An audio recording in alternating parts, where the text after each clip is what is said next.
right, ladies and gentlemen, we are beginning our little mini-series once again about various aspects of the Gnosis for this month. And in that connection, it appears to me appropriate to call attention to the ever more evident atmosphere of crisis in our culture and in our country. We have been used for years to hear. I used to hear it from my hairdresser, who was a darling Philippine lady of very fundamentalist beliefs, but she moved since then out of town, and every time I went, she knew a little bit of my clerical status. She asked me if these were the last days. And I told her always, well, you know, it's always the last days of something.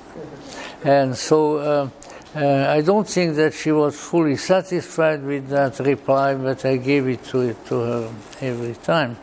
And just recently read that this is really a very powerful voice.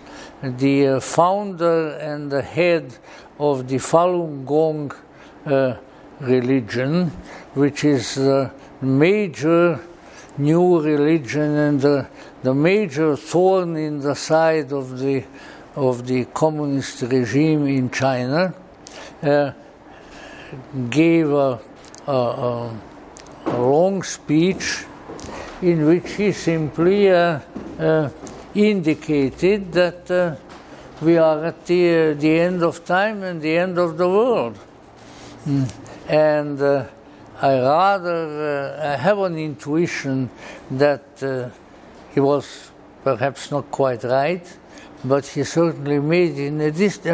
This is a person who has followers probably close to the number of people that the Pope of Rome has followers. You know, because it's a very, very popular new Chinese religion, but not popular with the regime, who persecute them quite a bit. So, in any event, it would seem that in fairly prominent places there is a great deal of dark prediction about the future. Others, perhaps more reasonably, tend to feel that we are dealing with a psychological crisis in the world, and particularly in the United States. A very fine gentleman whose material I have been reading for years is a Catholic priest, Father Robert Sirico in Michigan. May have been right when he wrote about a year ago, we are increasingly subject to the whims of a society that seems to be losing its collective mind. The term collective mind may be of import here, as we may discover a few minutes later. So it is also, I found among all my numerous and untidy library, I found a quotation from Friedrich Nietzsche, who wrote, "Madness is something more, something rare in individuals, but in groups, parties, peoples, and ages it is a rule." So this is, in other words, psychosis on a scale of many, many people. And this may be useful to keep in mind, because I cannot think of any other element of greater and more really more enduring and profound importance than the one that the purpose of our lives is discovered, must be discovered, and can only be discovered by ourselves. There is nobody else, no group, no political party. As a clergyman, I am reluctant to say even, not even any church that can discover it for you. We are here in a position of making a momentous discovery with lasting consequences. But we have to be able to do it on the basis and through the utilization of our own resources, because these resources that I'm referring to have been bestowed on us specifically for that purpose, that we may discover ourselves, our true selves, and by way of this discovery move closer and closer to the source of our consciousness, to the source of our being. And therefore, probably the greatest danger that I see for our country and for our culture is the growing diminishment of the importance of the individual, the submersion of the individual in various collectivities, and the overpowering of the individual by collectivities such as state, government, and various collective agencies. Because such institutions have built into their very fabric the opposition that they have and that they will express, the opposition toward the unfoldment of the indwelling spiritual potential of the individual human. So we live in a difficult time when it comes to matters of the spirit, matters of great profundity, and matters that have justly been considered as having to do with our connection with the eternal, with the transcendental, and therefore we need to keep this danger in mind, for it is far greater than any economic or medical or military danger that may be looming on one of the several horizons. I have also come across, I don't know, I'm sort of in a quoting mood at this time, but I promise you that we'll move away from it. Maybe I'll start quoting myself, that can be done, which was written by a dear gentleman whom I knew years ago, a law professor who wrote a very interesting book called Calculated Chaos. And he was a professor of law at the Southwestern University of Law in Los Angeles, and I haven't heard from him in a while, so I'm quite sure he's no longer with us. But here is a really a lovely little incident that he wrote about. I recall how, as a child, I would stand by the kitchen table and help my mother make sugar cookies. That's undoubtedly a laudable undertaking. I enjoyed most those human-shaped characters I have since come to refer as cookie cutter people. The pleasure I derived from my cookie cutter people was not unlike that realized by manipulators of real people.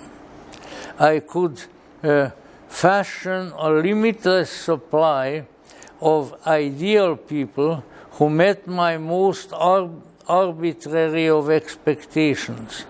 I was my own trinity of God, philosopher, king, and social planner, capable of continuing my progressive programs as long as the dough held out. In this case, the dough undoubtedly having a double meaning. We have been taught that institutions are necessary to provide for peace, order, coordination, health, and yet our society is filled with discord, agony, violence, and sickness. We are aware that institutions have failed to provide their promised harmony. What is not so familiar to us is the role that institutions have played in generating the personal and social conflict that permeates our lives. And that is the end of the cookie cutter quotation. Now, you wonder probably by now as to why in the Dickens I am reading these quotations, and I'm beginning to wonder myself. In any event, I think at least one of the reasons behind it being that I have a conviction. It's more than a conviction. I have on very few issues in life do we ever obtain a real certainty. But on this particular issue I do. And that is that it is within our individual personhood, in our soul, which in Greek is called psyche, which is now largely a psychological term, that our hope and the hope of our ultimate fulfillment lies. And that anything that detracts from that and that takes away from our motivation and our individual search for deeper meaning, for deeper understanding, is of necessity to our detriment. Now, why should this be? And to this why, my talk of this evening should be dedicated, although I am not sure that I'll be able to, as the expression has it, pull it off. But let me try. Where do we come from? What is our origin? Do we just come biologically from our father and mother, and from maybe a particular set of people in a country or in a community? Or is our origin a little more profound and ultimately a little more portentous than that? And this, of course, is an issue that has been addressed by human beings probably since the beginning of time.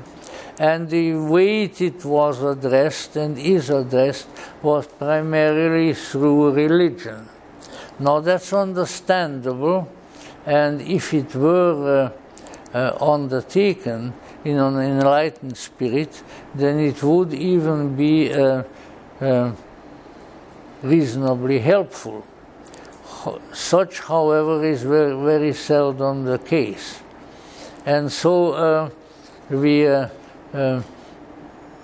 designed narratives, as they are called nowadays, relative to our origins, which are not capable of giving us the kind of understanding and meaning that we require. So as we will see when I hope to give a little Gnostic revisionism of the Judeo-Christian Genesis story, I think next time. But let's say the narrative that have been designed were and are inadequate to explain the origin, the progress, and the ultimate destiny of the human. And therefore, it seems that from very early times on in the history of the human race, there have always been sources of insight, sources of information, if you call it that. That's a popular word, which we supposedly live in the information age. And I wonder how can we be fed such an immense quantity of lies all the time and by just about everybody. So I think it should be called the misinformation age. But in any event, let me indicate a possible scenario that would explain this. Let me also say, if that is of any interest to us, that I have never touched this subject before, and I am a little reluctant to touch it now. Not because it's so momentous, not because it is dangerous, but somehow I always have the feeling that when I come to this subject, as I have numerous times in my life, that I am somehow intruding on a secret. I am intruding on a secret which can be made open, but has to be made open only as the result of fulfilling certain specific requirements, which most people are either unable or unwilling to fulfill. And to try to put this curious thesis forth in as brief a manner as possible, I will tell you the story. The story is to the effect that out of time and out of mind, there was a fabulous, unbelievably powerful, unbelievably wise and good and holy reality. This is the one that Aristotle and before him Plato, with their Greek insight, have called with the strange name of the good, because they felt that this was the ultimate fountain and source of all things that were really good, and that those that were not good went against it. Now this ultimate good, out of its own unfathomable motivations of wisdom, decided to manifest and to pour itself out, so that ultimately, in spite of whatever else may happen, goodness, the good may prevail. And it did so. And as its good and holy essence poured forth through the innumerable worlds and aeons with their and came closer and closer to a physical manifestation, there occurred an additional feature, an additional decision. And this one was the decision that there should always be, in the manifest reality, whatever we wish to call it, there should be some who are capable of appreciating and of putting to use this principle of good. That no matter what else may be going on in the world, there will be some who understand. There will be some who know, even though it might appear that there is not a soul and not a mind in manifestation that really knows. And so from the very beginning of manifest existence, there were always some who, without striving for it, without exerting themselves in some particular manner, without observing any commandments, without keeping any particular diet, simply knew. In the times of relative primitivism, in the wild wastes of Siberia or of the Amazon, there are always some people there who know, and who therefore are usually regarded with respect and interest by others. For those who don't know have nevertheless a sense of what knowing can be, and they will be attracted to those who know. And this condition really of the division of humanity into those who know and those who don't know is of primordial, of primeval, of incalculably ancient origin. Somebody who was not that long time ago, and whom some of us have seen and heard, and his heritage is still with us, someone who emerged out of the theosophical movement, really, Jiddu Krishnamurti, had a saying that he coined when he was just a boy. And he said, in all the world, there are only two kinds of people, those who know and those who don't know. And that is probably one of the greatest and most important truths that someone may utter. And what do the knowers know? What do the knowers know? What does the knower know? Very big question.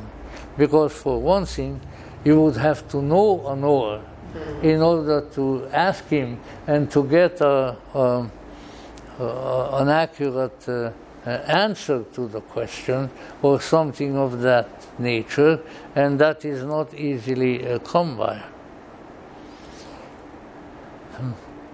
What does the knower know?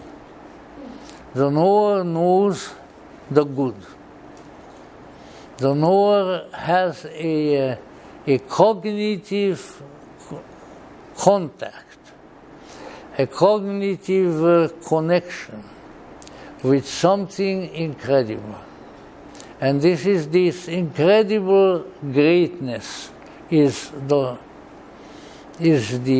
being is the thing, is the consciousness that the great sages of the Mediterranean cultures, particularly the Greeks, referred to as the good.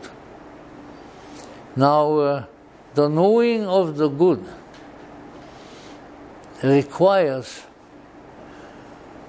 a use, a stimulus, an awakening of something extremely important and powerful within the knower. Because there are many kinds of knowing. There is physical knowing.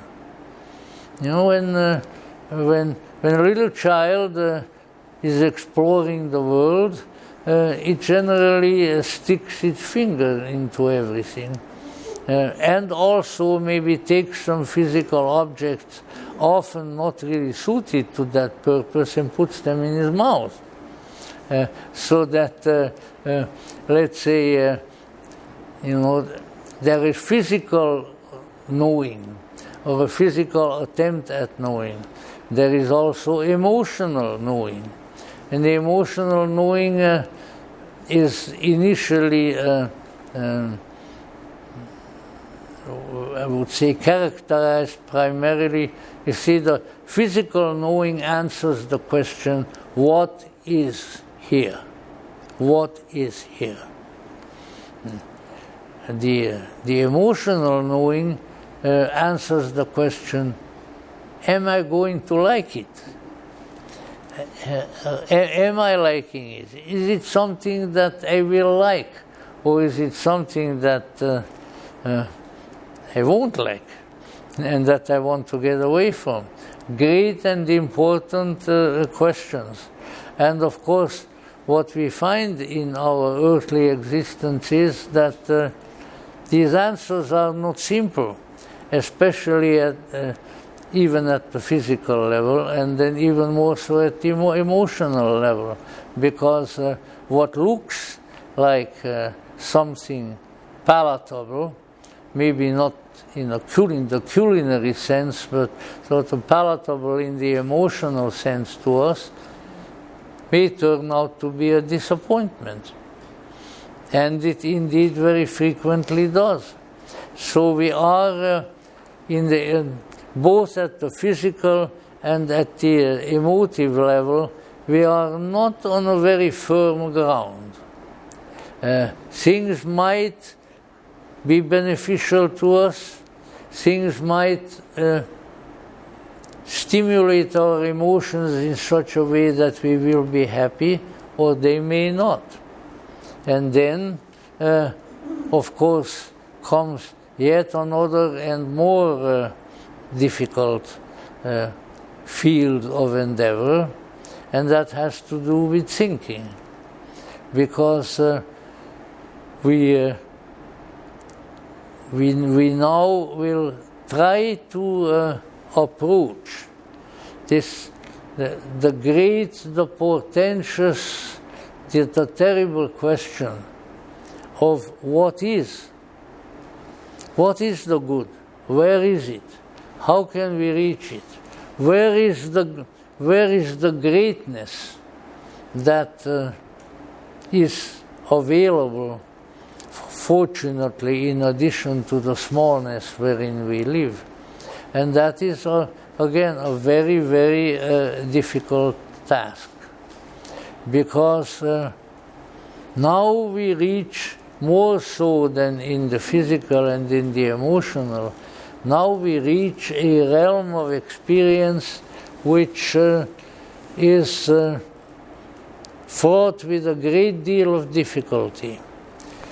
There is a certain creativity, an ability to make, an ability to conjure into existence, bring into existence, to fashion various objects of reality that all comes out of the thinking principle. The thinking principle creates, but what it creates is not necessarily helpful, ultimately beneficial, and it can be very easily be of the nature of being misleading. One of the greatest mistakes that we make in life is to assume that because we thought of something, it must be beneficial, it must be good. And then it takes a longer or shorter time and all kinds of convolutions in the experience where we find, oh my God, I never should have thought of that. It has not brought me any good. Let me try to think of something else. And then we usually find out that the something else that we are thinking of is not to our benefit either. So, the thinking function is a very complex and many-sided commodity. And that is why the wise men of humanity have tried over the millennia and probably over very, very long periods of time to find some ways in which the ultimate veracity and helpfulness of the products of thinking, of the product of mind could be tested. And here and there they found some methods, but on the whole we are still faced with realities that we have created in our own minds and our fellow humans have, which have very little, if any, helpful effects on our lives. And more often than not, what is produced, what is brought forth, what is churned out by our thinking, but our minds, does not redound to our benefit. Now, this is where the dividing line exists. And the dividing line is between those who don't know, we'll start with that one this time, and those who might possibly know and who perhaps do know. So there is Krishnamurti's division. And that means that in order to know, in order to know with a certain deeper sense of knowing, a knowing that discloses the true nature of things, a knowing that discloses to us whether the object of our knowledge, of our knowing, will be good, will be beneficial to us and others, or won't be. This is a very important knowing. The knowing which discerns even in the midst of the dark and confused reality wherein we live, it still discloses a light. And I am perhaps a little bit influenced by the ancient and ever-present meaning of the season, because this week, was the second yesterday? Mm-hmm. Yeah. On the 2nd of February is an ancient festival which has been called, at least in the English language, Candlemas. Candlemas is 40 days after the winter solstice, even as Halloween is 40 days after the autumnal equinox. After each one of the great seasonal days, the equinoxes and the solstices, there is always a 40-day period at the conclusion of which there is a particular keynote, a particular mystery that is being disclosed. And so Candlemas has been here, at least in the northern hemisphere, for thousands and thousands of years. It has then been adopted, as this is often the case by the Christian religion, and it also has been adopted, probably, at least in this country, by people who are interested in rodents, because they named it the Groundhog Day. You see, and then there's all kinds of things, whether the groundhog sees his shadow or not. But let's say what we have here is something that reminds us of the principle of light, but in a transcendental manner. In other words, there is natural light, like the light of the sun, but there is another kind of light. It is this other kind of light that has evoked the nomenclature of enlightenment.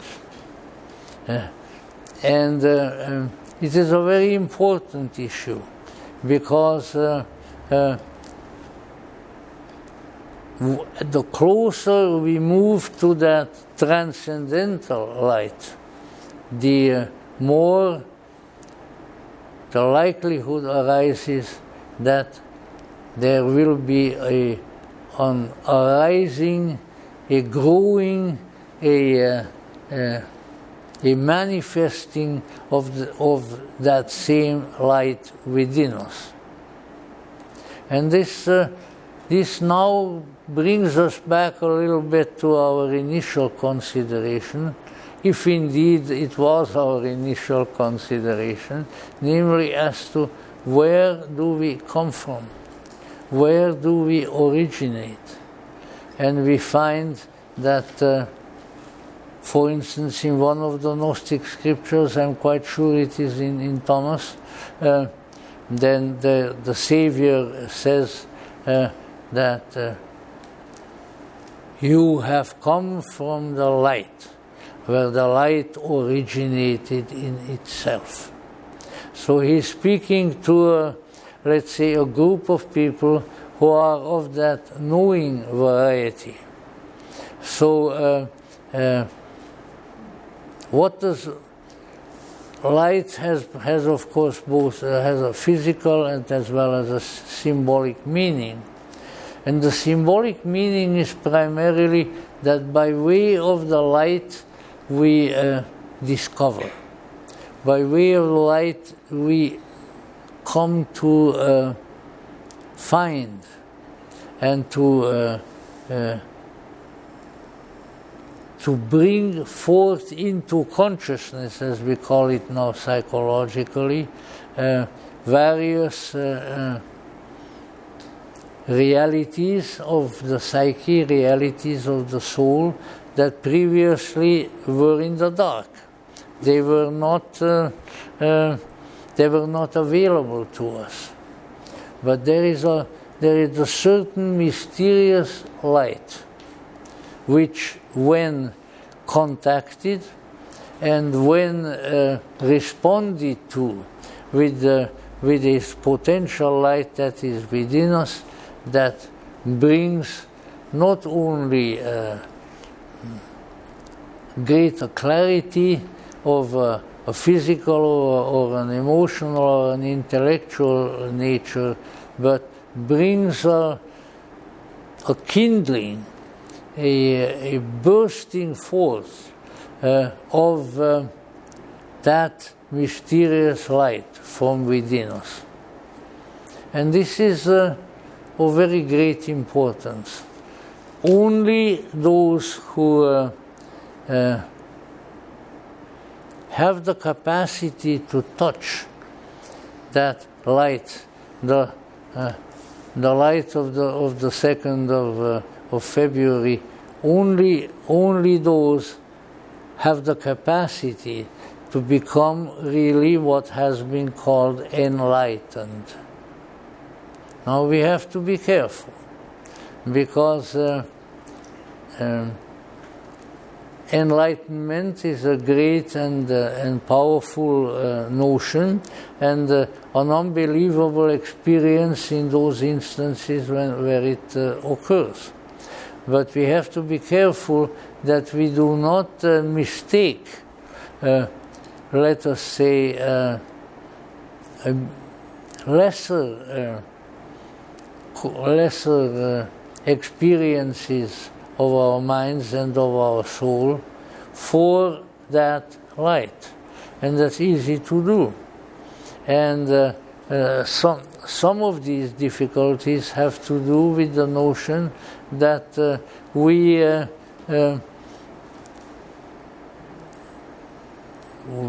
can shed light, we can make light by fiat.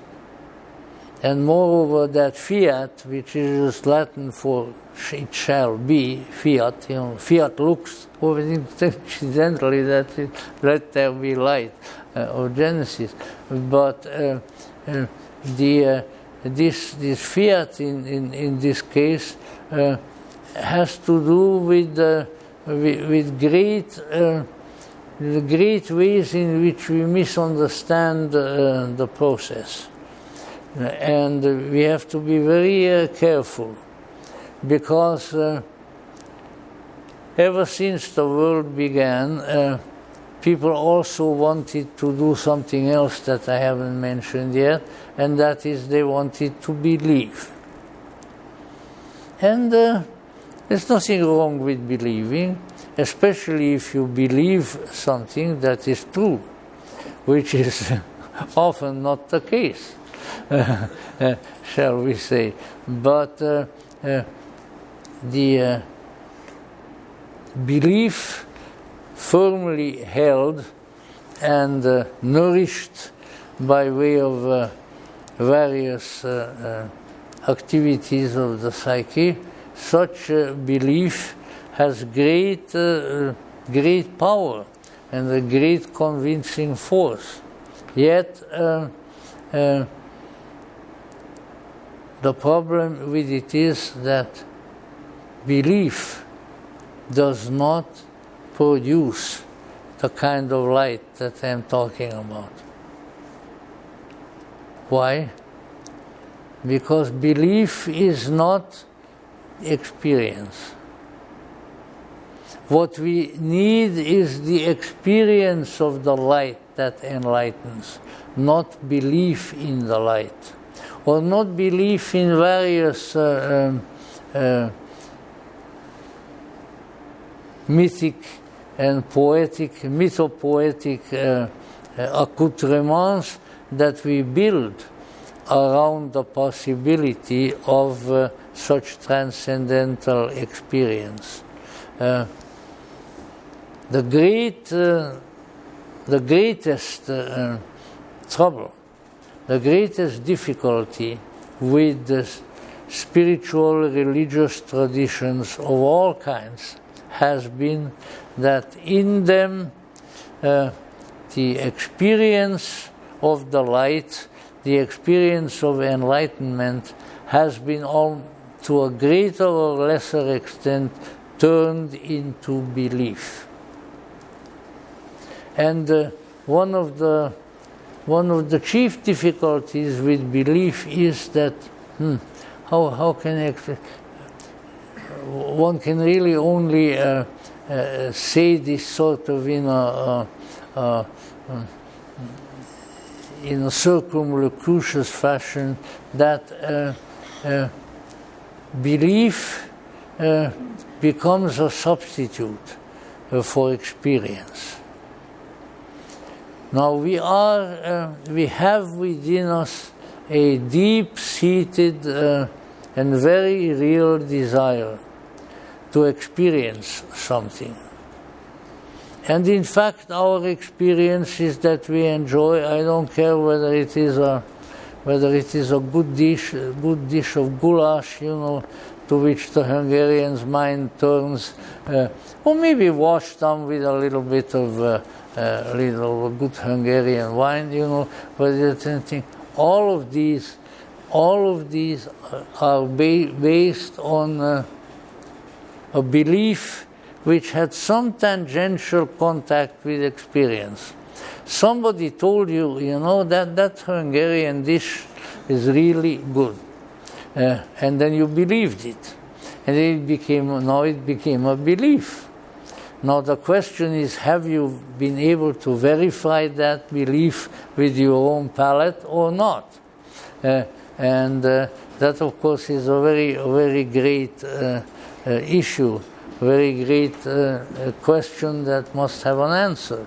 But what I am moving toward is that belief is a very poor substitute for experience of any kind. Whether it's culinary experience, oh yeah, I believe that there is some real good food there, but on the other hand, I don't have access to it, so I have to be satisfied with the belief, or anything else. So there is something very important here. One has to proceed from information or stimuli, not to belief, and especially not to systematized belief, because belief systems are the great deceivers and the great substitutes for experience. Be careful. Be careful. When you are approaching I don't know, you're approaching a Gnostic, you're approaching a Catholic, you're approaching a Theosophist or something like that.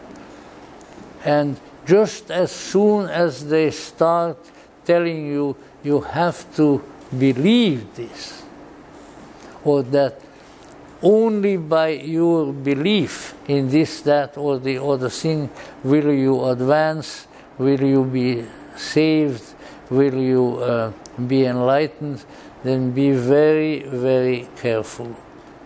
For belief is static. It isn't going anywhere. What you need is a very, very mysterious thing. I have been struggling with these mysterious things in various ways since I was a child. So maybe I know a little bit about it. And it is the ability to experience something without being led to it first by belief, but the experience that is direct. This is the experience of the light of Candlemas. When the light shines, it sheds its light. You don't have to believe it that it will do that, but it will be there. And therefore, this is a very important matter. Now, of course, you can ask, and no doubt, I have this little idea from the days when I was looking at cartoons in various publications, that where you have the people in the cartoon, and then you have a kind of a little balloon coming out of their head, and that balloon are their thoughts, and the balloon is what they are thinking. So I can see that the question is always there. All right, then how do we experience without belief? Well, one way in which these things can be approached, I tried to do that at various points in my life, sometimes successfully and sometimes not, is to decide that I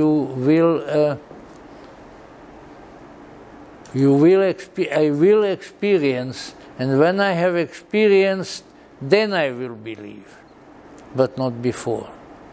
So be careful with the belief systems, because they have a life of their own.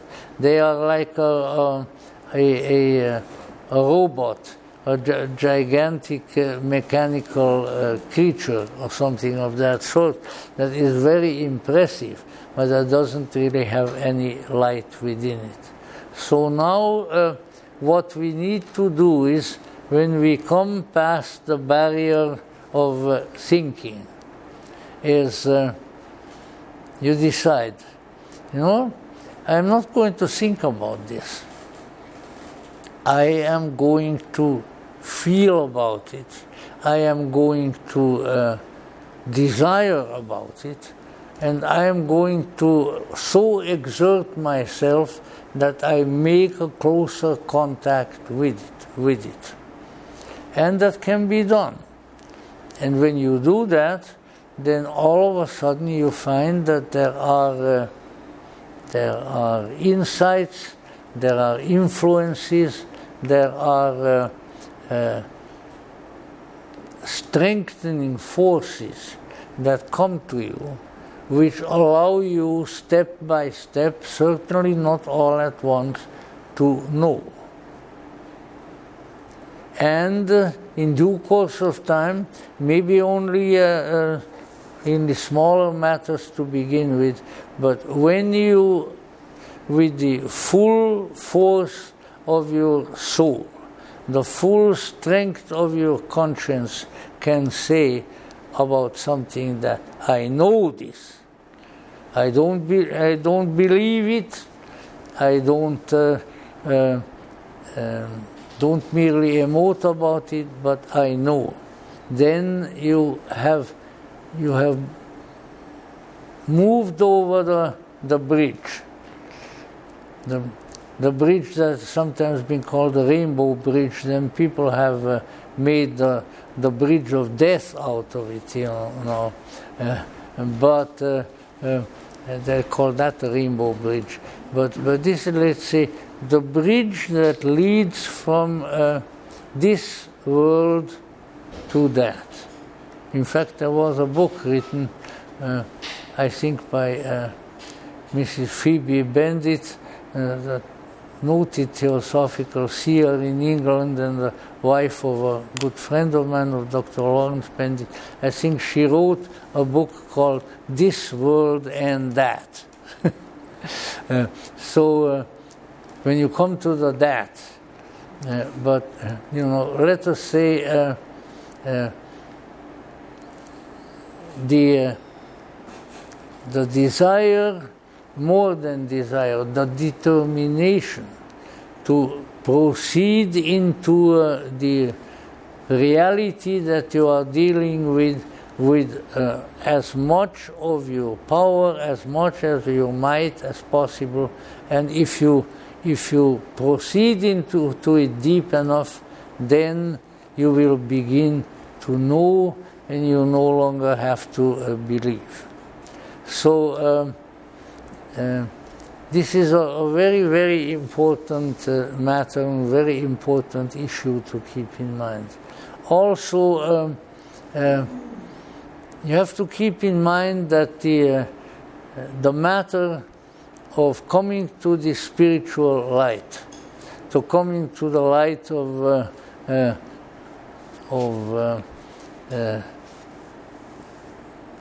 Candlemas and so forth. The matter of doing that is not a business. Now, why am I saying that? In other words, we have, in many instances, made a kind of buying and selling operation out of the spiritual life. Yes, oh great God over there, you want me to behave myself in this, that, and the other thing, not eat any pork, don't smoke a certain kind of smoke, or whatever the case may be, and I will do what you want if you then do something for me, if you then will treat me better. and maybe you will even give me some of your light. Now, this is again very unfortunate. The spiritual life is not a buy and sell business arrangement. Not at all. It is something else. It has been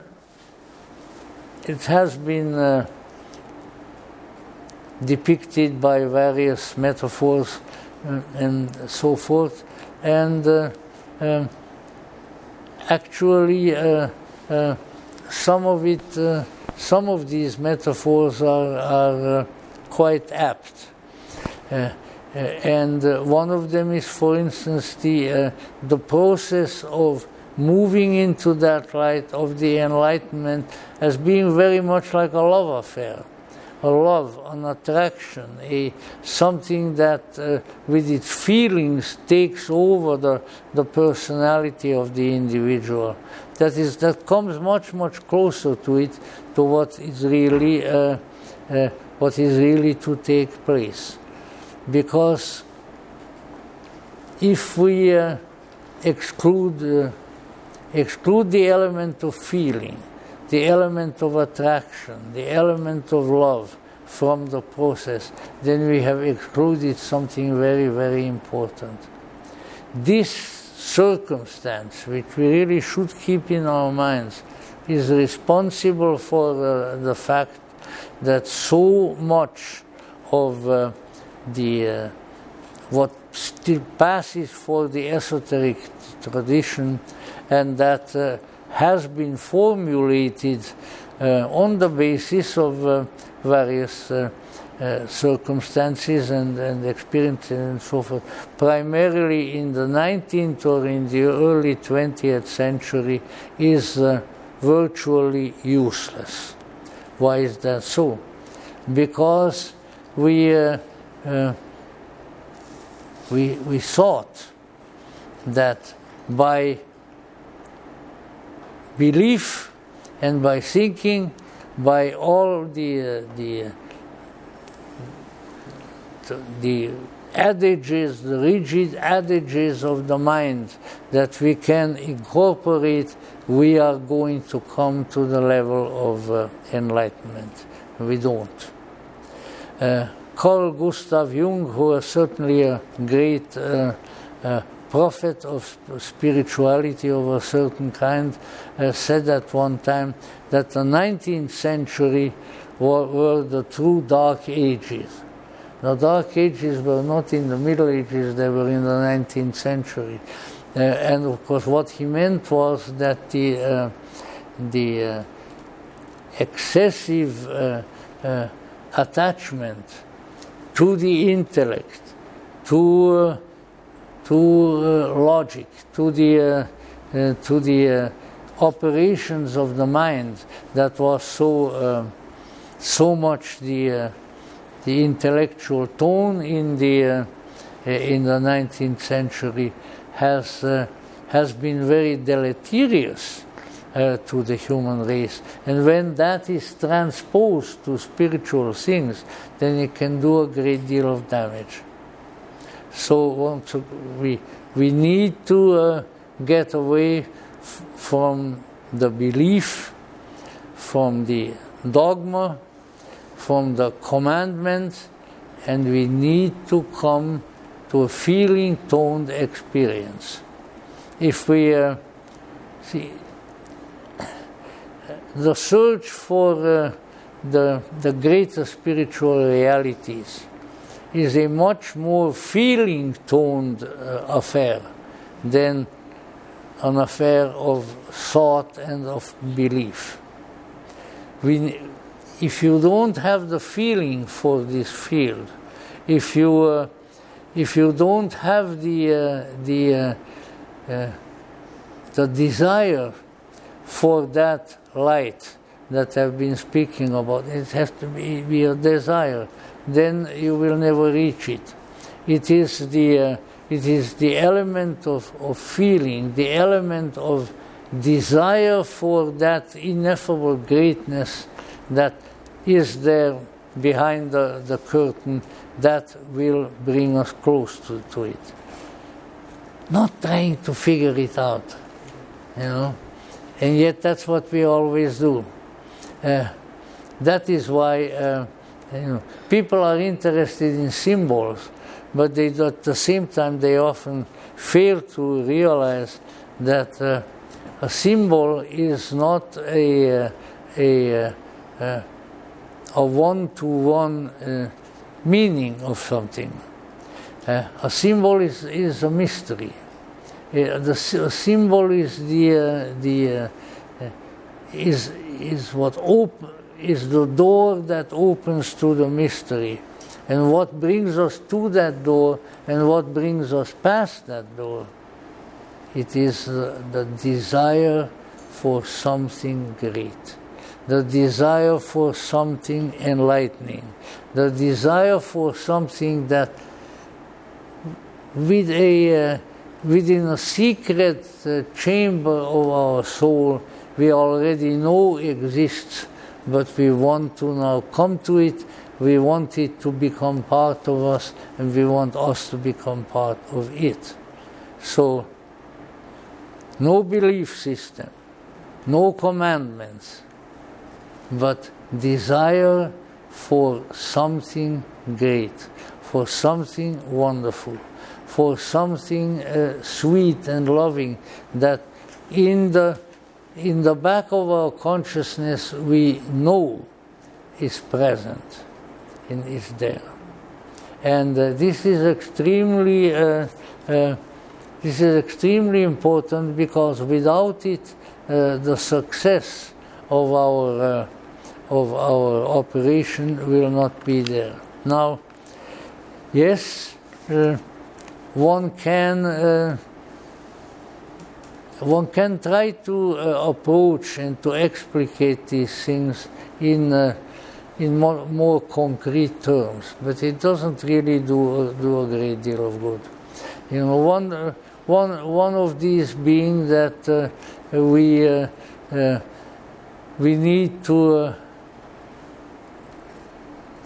need to become worthy of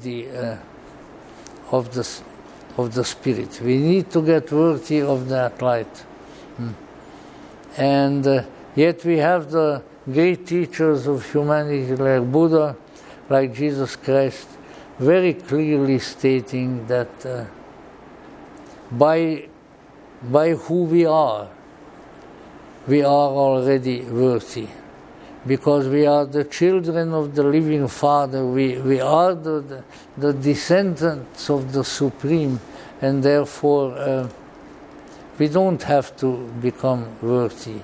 We are worthy already.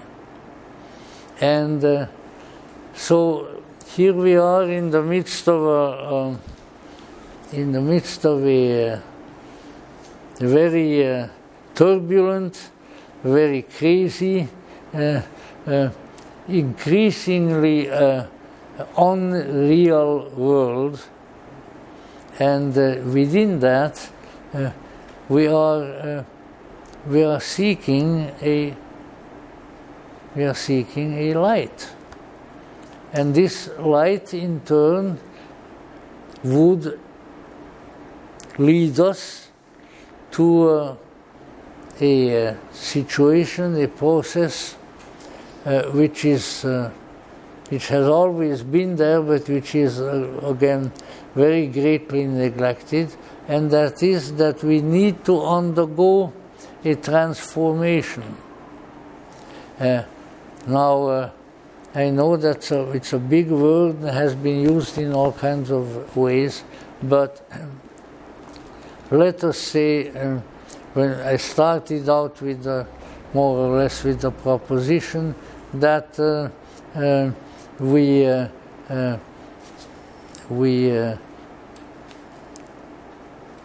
have really at any given time in the long history of the world, we have those who know and we have those who don't know. And what differentiates the ones who know from those who don't know? that they have an innate desire to become what potentially they already are. There is not only a light within us, but there is a growing, transforming will. And this will wants to take over, to express itself, and to become the overarching, the guiding factor in our lives. There is something there that is wise. There is something there that is good, as the ancients said. And this something wants to come forth.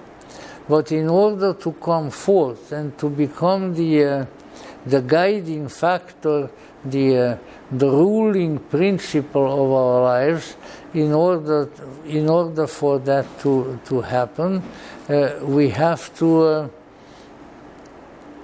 invite it. We have to recognize the possibility of its coming. We have to offer ourselves as the vessel, let us say, in which this will take place. Now this is what has been called by various names. It has been called transformation, as I mentioned before. It has been called enlightenment, and in our own time, from the psychological point of view, it has been called individuation.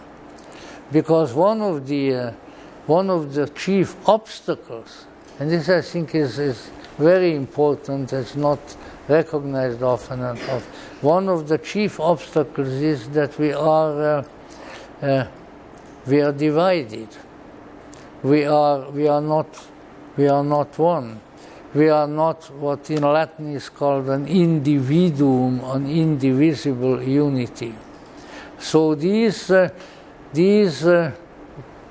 wise people, the holy people, the people of the good, who have always been in the world, that was their chief characteristic, that they have managed to so bring together the various facets of their nature that they now can be called an indivisible unity. But you know, to become united, you have to want to become united, and you have to discard those elements in your life and in your nature that do not make for union, that make for disunity. And this, of course, needs to be recognized. So this is the one human, who becomes a whole world of himself. This is the unus mundus, as the ancients called it, the one world that you can become. But you can become it only when you put the issues, the difficulties that exist off to the side, and to continue to strive for that interior unification that centers around the light that has been with you from the beginning and that now may come forth. So let's say we are here with an obscure and difficult task. And this obscure and difficult task is to recapture a measure of that incredible transcendental light and power from whence we have come. We have come from the real, and we have descended, we have moved away we have traveled from the real to the unreal. And that is why the Hindus can say, in order to reverse that, you see, from the unreal lead me to the real. If we didn't know that there is a real, if we had no sense, no way to discern, to smell the real, then we wouldn't be able to go toward it. So we are relatives of the real. We are relatives of the good. But that relationship has to be vivified, has to be brought into action, and when it so does, then it will happen. So now then, I have been told by, of course, this is what always happens. If I'm going to quote one of my audience, then that audience whom I'm quoting inevitably is not there at the time. So I'm quoting somebody who is not here tonight.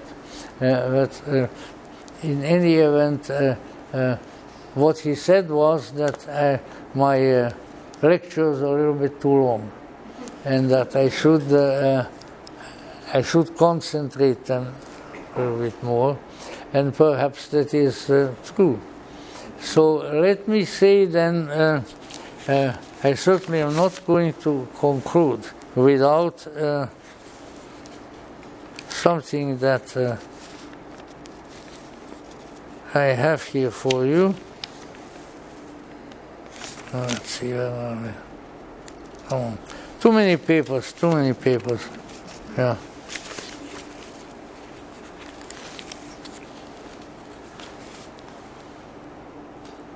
The direction for this type of thinking, for this kind of meditation, has been given to me years ago by someone whom I greatly respected, and I will recite it for you at this point.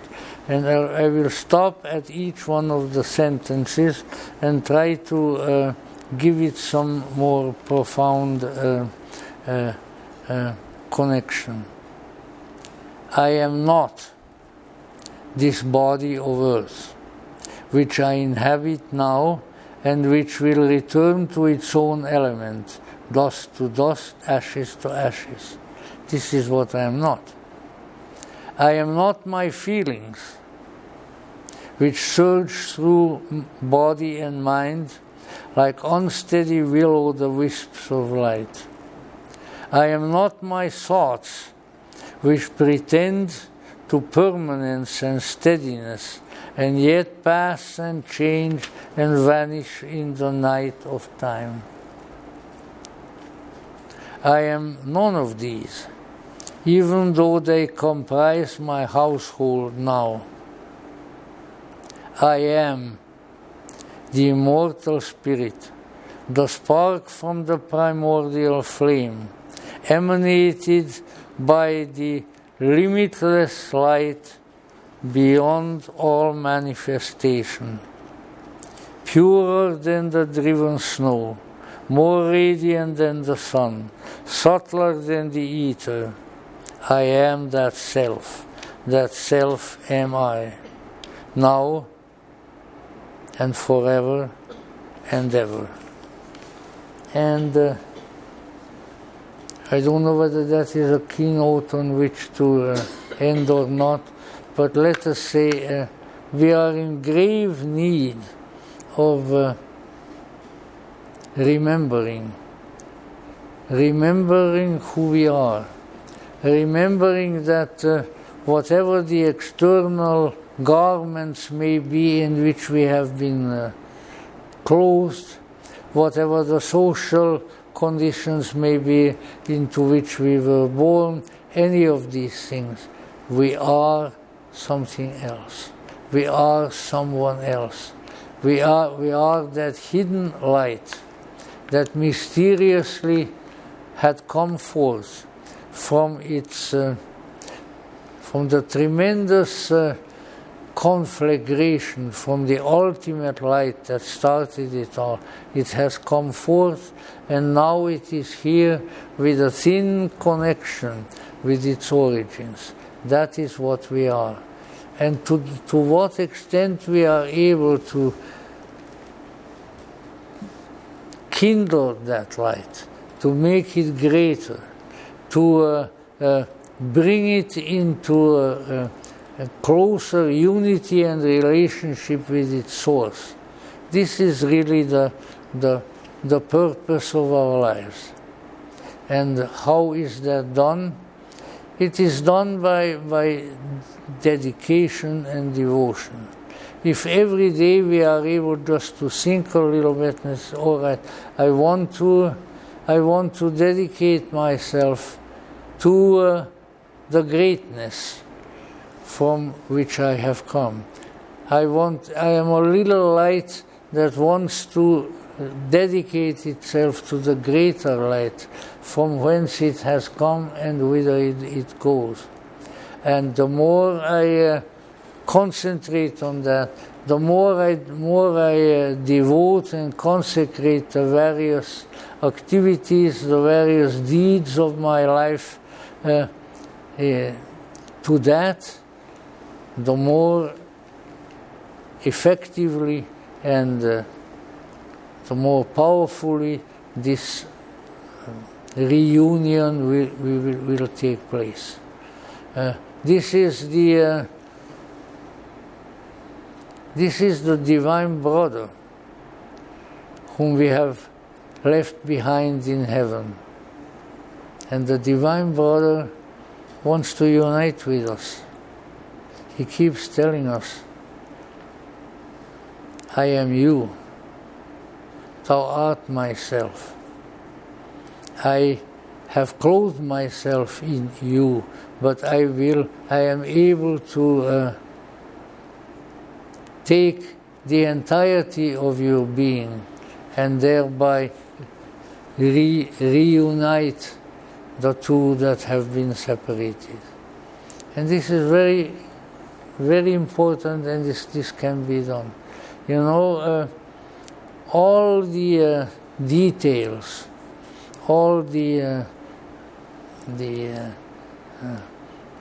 individual teachings and tenets of the esoteric tradition are merely the decorations around this central fact. And it is a fact. It is, as Rudolf Steiner called it, a geistige Tatsache, a spiritual fact, which is maybe a curious expression, but I think it tells the story. So the fact that we are very intimately related to a great miracle, an ineffable greatness, a great wonder. It has nothing to do with beliefs. You can believe in it or not believe in it, but you can experience it.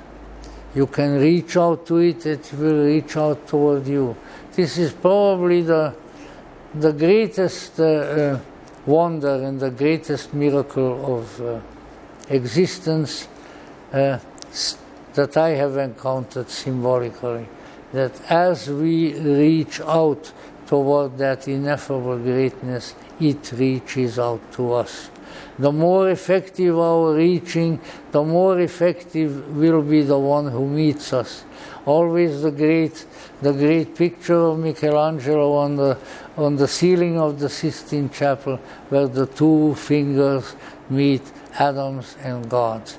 This sort of thing can happen. It can happen to us.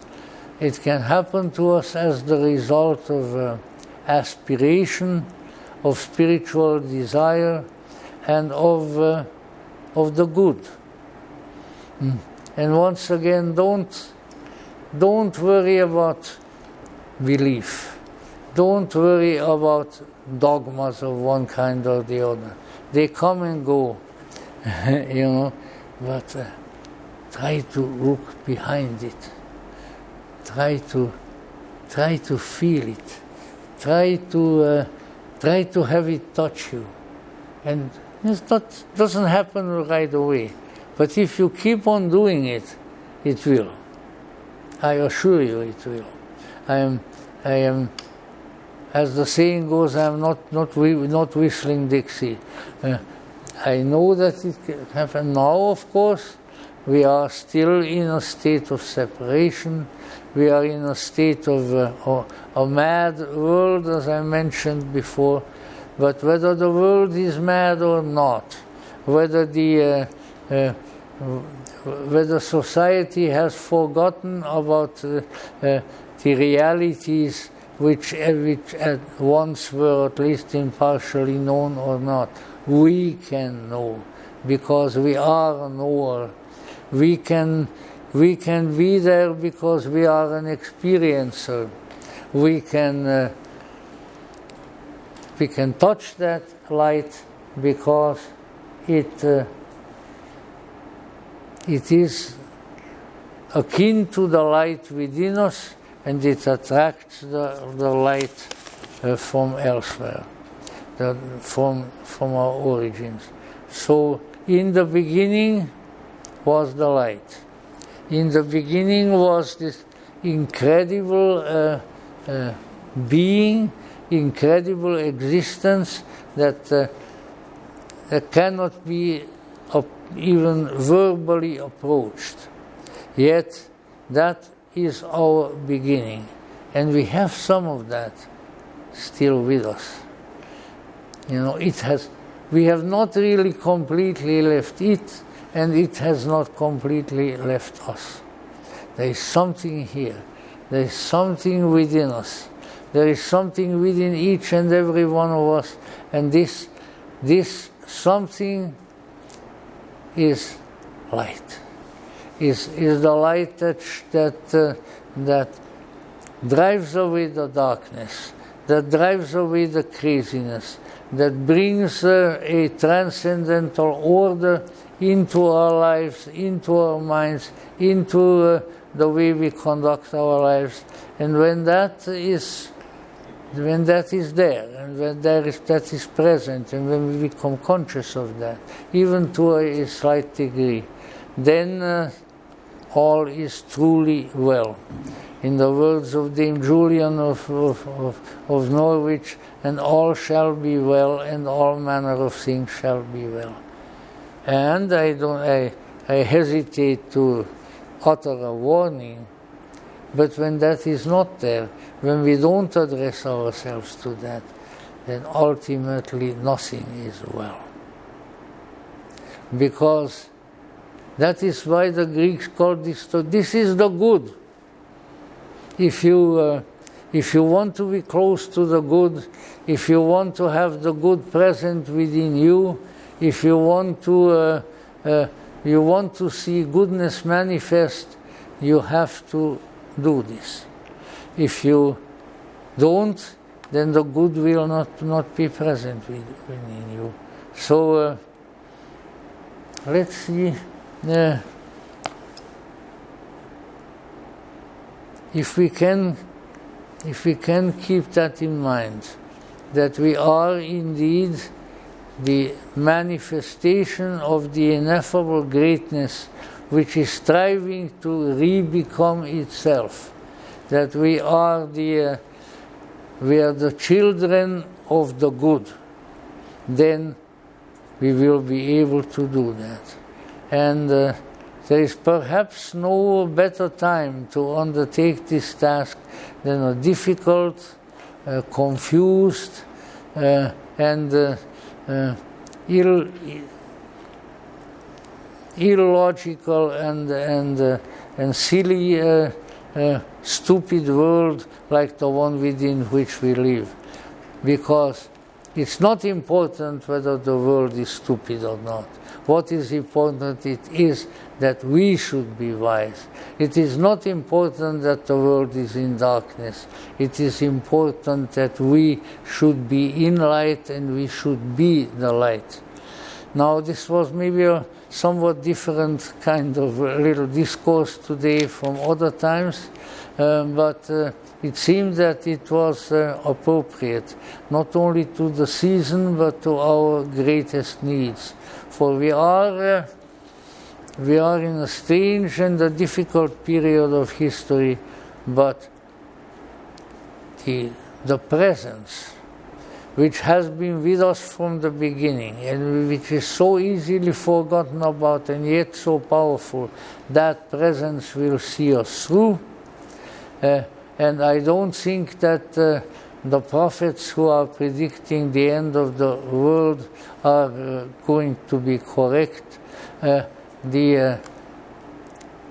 Maybe the end of a world of confusion and silliness may come to an end, and that would be a great blessing.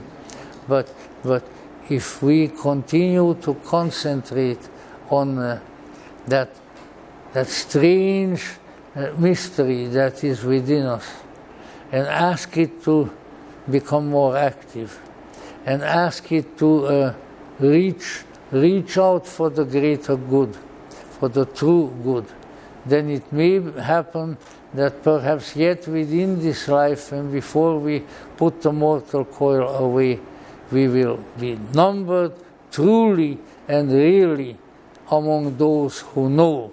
And not only those who believe, and not only those who strive, and not only those who want, but those who know the truth, and as it has been said, and should be said again, that truth will make us free. So I thank you very much for sitting through this strange rumination, and I hope it wasn't too weird for you, but weird or no weird, thank you that you're here.